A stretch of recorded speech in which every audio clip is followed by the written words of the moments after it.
Hi friends, today I'm here to present to you a small video which is basically more about how we maintain our data related to any type of information pertaining to our work.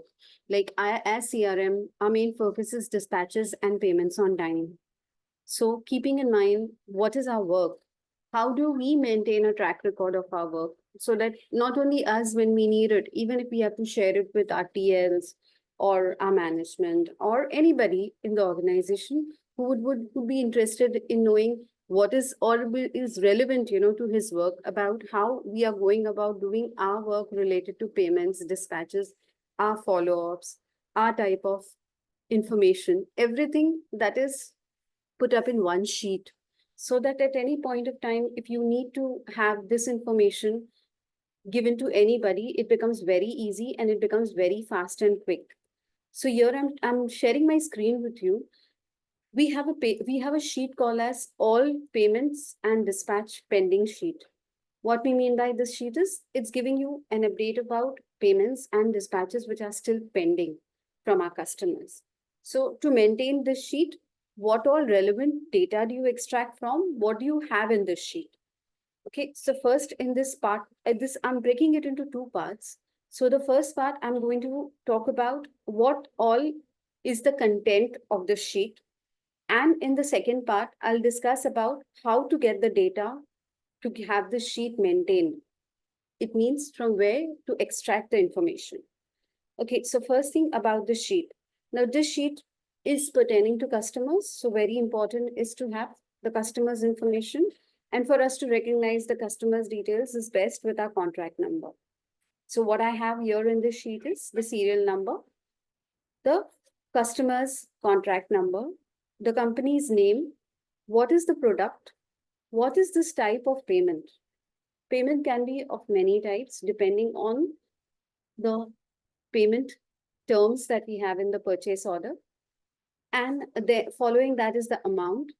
And then the latest correspondence with the customer. See, I started the sheet from the 15th of March. So I've kept it in brackets. And now about how have I gone through, in my journey regarding discussion with this customer.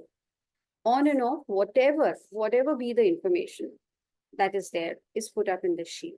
I'll take simple two examples over here. First, I'm just discussing what we have latest is products of, we have the product of, that is a cooler, which is pending for advanced area. The contract number is AC 232415. And the product here is the cooler, as I mentioned earlier. Now, what is the type? Type means what is the balance payment? Here, the type is balance payment.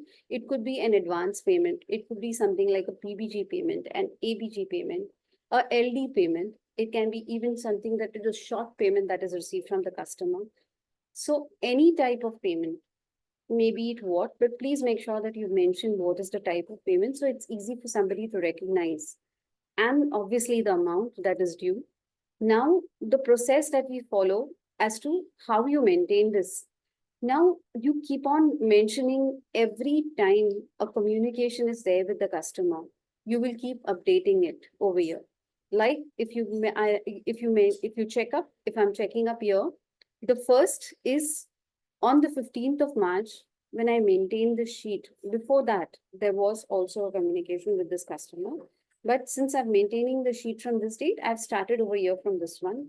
So what is my communication? I'm speaking to the customer. So what I'm writing over here is spoke to Mr. Swapan Datta. Swapan Datta is the person, the purchase manager in charge for advanced area. So, and what did he inform? He informed payment is expected by 31st of March. Similarly, after that, whatever are the communication can be in any form, like sending an email, calling the customer, sending a WhatsApp message to the customer, an SMS to the customer. Could be any way that you are communicating with the customer. Even when you try to call a customer and the customer is not picking up your call, I keep a point to maintain it over here. Like for example, if I'm writing, see, if you check up my date, 20th of March, tried to call Mr. Swapan Datta, but calls are not reachable. Then I'm saying on the 4th of June, tried calling Mr. Swapan Datta, but calls unanswered. So what I did, I sent a reminder email.